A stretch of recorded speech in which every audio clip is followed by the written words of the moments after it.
empieza a descentralizar mucho mayor recurso a las entidades federativas.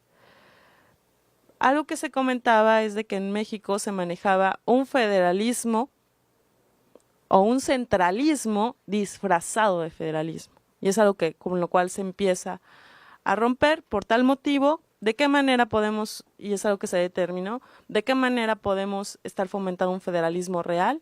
Es dándoles mayor recurso a los gobiernos estatales, dándoles mayor recurso a los gobiernos municipales, pero también mayores facultades. Se genera la CONAGO, se genera la CONAM, que es la Confederación Nacional de Municipios. Esta confederación aglomera 4 asociaciones más de alcaldes. Esta es una asociación nacional de alcaldes plural. Tenemos 4 asociaciones más de alcaldes, que es la FENAM, la ALMAC, la ANAC y la MAC. 3 de ellas representan a los 3 partidos políticos más fuertes de México, que es el PAN, el PRI y el PRD. Los municipios o el partido político que tiene mayor número de municipios es el PRI. Un promedio tiene como 1,200 municipios, el Partido Acción Nacional tiene unos 400 y los demás municipios se reparten entre el PRD y los demás partidos políticos que son muy pequeños. Entonces, precisamente, pues bueno, se empieza a generar una coordinación sobre determinados temas. Por ejemplo, en temas de desarrollo social, se le habla a la representante de la CONAM o al representante de la CONAM o de las demás asociaciones y se les pregunta cuál es su interés, cuáles son sus inquietudes, cuáles son las demandas que de alguna manera requieren sobre determinada materia y se empieza a dialogar con ellos.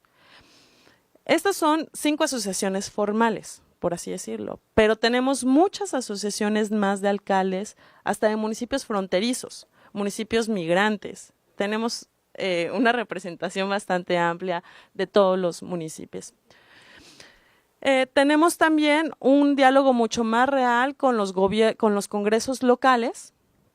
Dentro de la Secretaría de Gobernación hay una unidad en donde atiende directamente a los legisladores locales y se empieza a fomentar, porque es algo que pasaba, que se generan leyes federales, pero los congresos estatales en ocasiones no las aplican o no se genera esa homologación.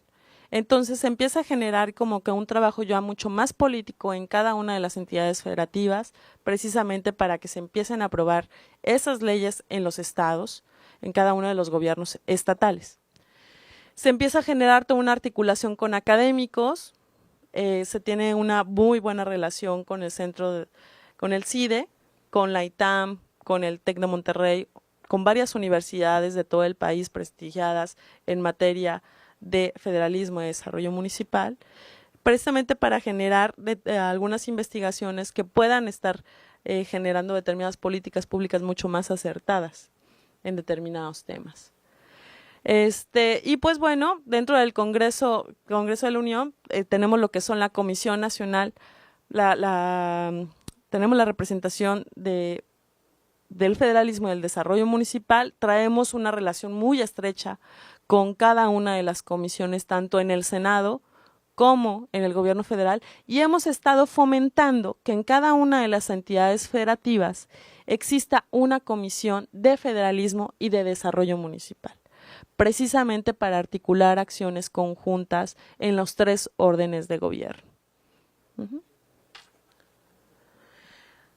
Precisamente, pues bueno, en esa medida tratamos de romper con ese federalismo jerárquico y tratamos de fomentar un federalismo mucho más coordinado y precisamente, pues bueno, dentro del gobierno del señor presidente Felipe Calderón, pues bueno, determinamos hacia dónde queremos llegar. ¿Qué es el federalismo para el presidente? Pues bueno, no implica solamente descentralizar, sino implica establecer canales permanentes de comunicación, generar una competitividad real en cada una de las regiones, transparentar el ejercicio público de los municipios. Tenemos un instituto de transparencia en donde, pues bueno, desafortunadamente ninguno de los gobiernos municipales estaba acostumbrado a rendir cuentas. Entonces, pues bueno, a partir de Vicente Fox se crea el IFAI, empiezan a hacer algunos avances en la materia, pero ya posteriormente se genera ya una ley en donde obliga a cada uno de los gobiernos estatales y municipales a transparentar la rendición de cuentas. Y pues bueno, uno de los papeles fundamentales es desarrollar institucionalmente a los municipios y propiciar un mayor grado de gobernabilidad democrática. ¿Por qué son algunos puntos que de alguna manera el presidente quiere repuntar, ¿no?, en México? Es precisamente porque trae un gran compromiso con la corresponsabilidad, quiere generar esa coordinación intergubernamental. Algo que no se tenía planteado era el federalismo dentro de los planes nacionales de desarrollo. Decíamos, bueno, somos México un país federal, ¿no? Y en ocasiones nos pasa que a la fecha tenemos reuniones con funcionarios públicos estatales y municipales y no entienden bien el término de federalismo. No saben cuáles son las implicaciones de y esa es una de las una de las tareas primordiales que de alguna manera estamos haciendo dentro del INAFED, ¿no? Pero vemos un federalismo en donde también se tienen que estar fortaleciendo las capacidades institucionales de los municipios.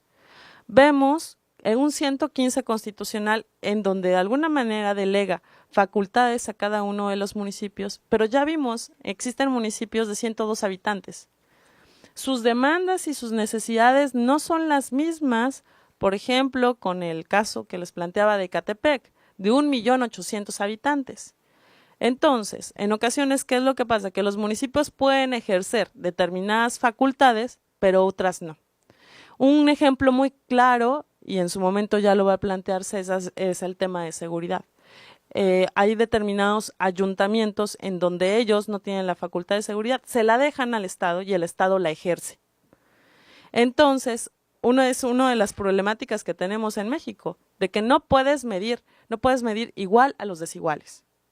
Entonces, pues bueno, se tiene que estar generando ahí una cierta tipología municipal. La relación fiscal, vemos totalmente gobiernos de los estados dependientes del gobierno federal y municipal. El 86-82% del recurso de los gobiernos estatales y municipales dependen de las transferencias y aportaciones federales. Entonces, pues bueno, no estamos incentivando a los municipios para que sean competitivos y para que tengan un desarrollo regional.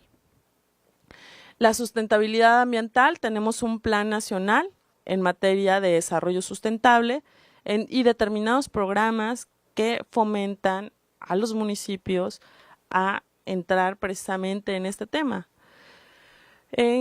Tenemos una gran deficiencia en cada uno de los gobiernos municipales. Tenemos aproximadamente un 30% de los gobiernos municipales que en verdad reglamentan en materia de desarrollo sustentable.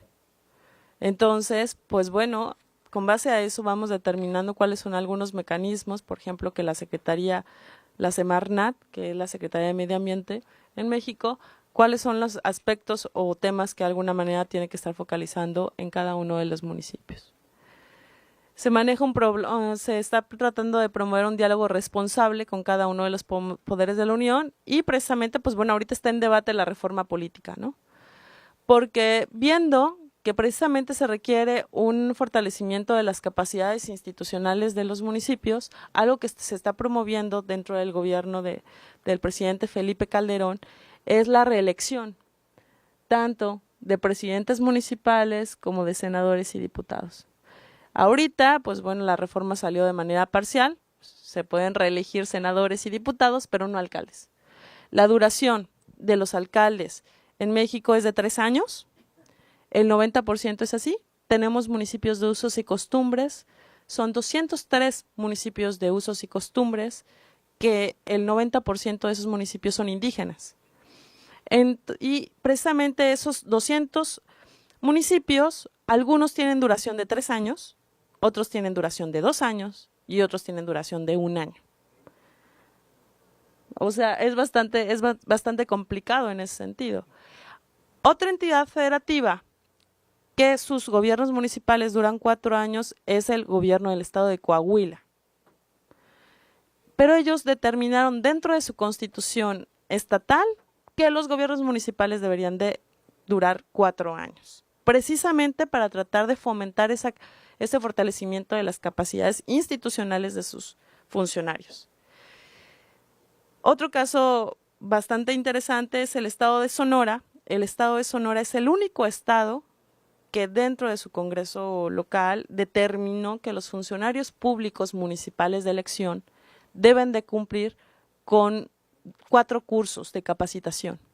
Entonces, precisamente para tratar de fomentar el desarrollo institucional de sus funcionarios municipales.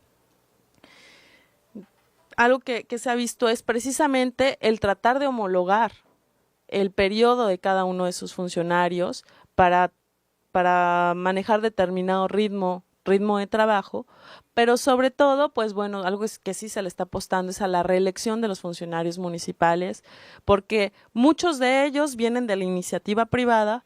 El 50% de los presidentes municipales electos no cuentan con una carrera, con una licenciatura.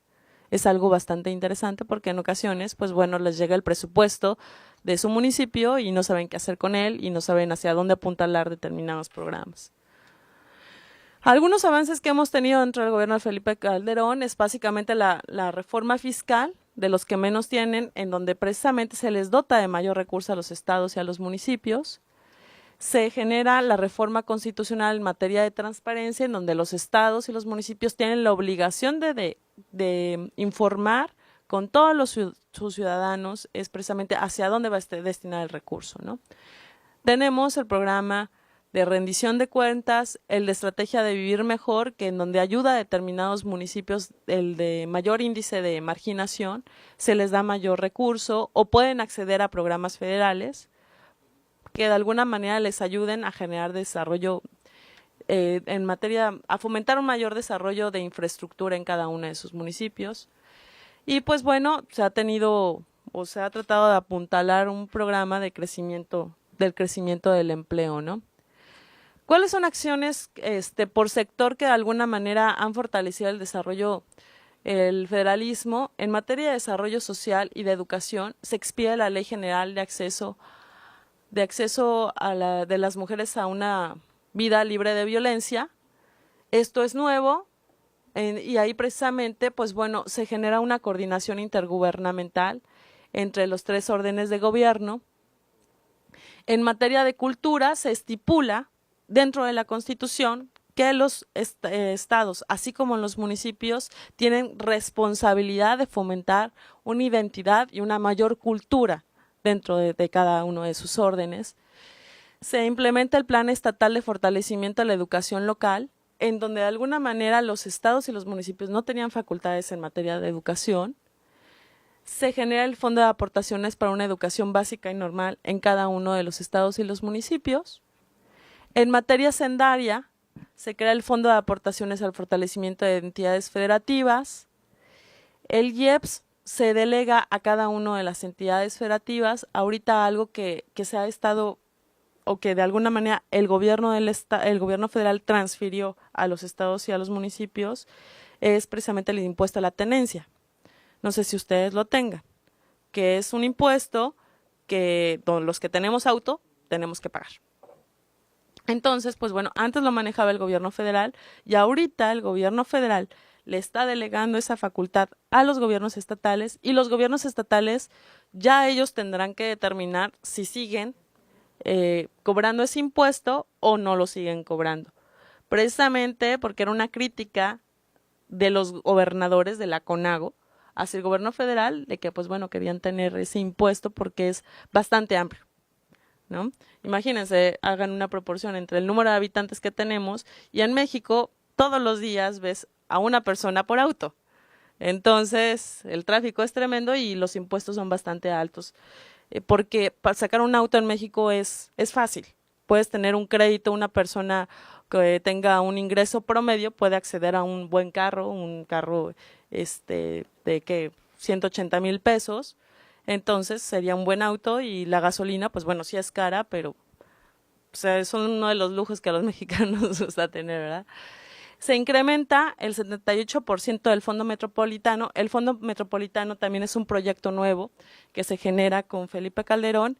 Es de que se ubicaron a las 100 ciudades más competitivas de México y esas 100 ciudades las ubicamos de manera regional.